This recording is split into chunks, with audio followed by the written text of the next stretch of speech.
যে ইন্ডিয়ার পাহাড়, এই ইন্ডিয়ার পাহাড় থেকে যে পাথরগুলো আসে আমাদের এই বিছনাকান্দি এবং এই সাদা পাথরে, এগুলা কিন্তু আমাদের অর্থনৈতিকভাবে আমাদেরকে অনেক এগিয়ে নিচ্ছে।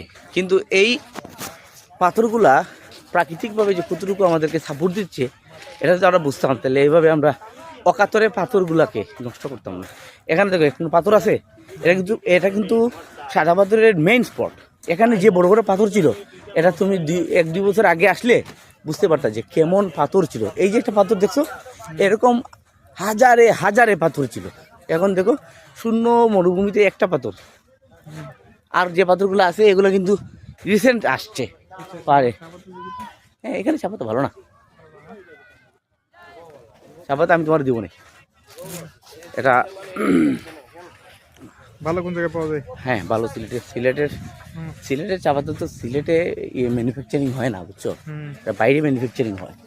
সিলেটের পাতা এই যে সবুজ পাতাটা শুধু আমরা সবুজ পাতাটা সংগ্রহ করি, আর বাদ বাকি যে পাতাটা আমরা চা পাতা হিসেবে চিনি, এই চা পাতাটা কিন্তু আমাদের এখানে ম্যানুফ্যাকচারিং হয় না।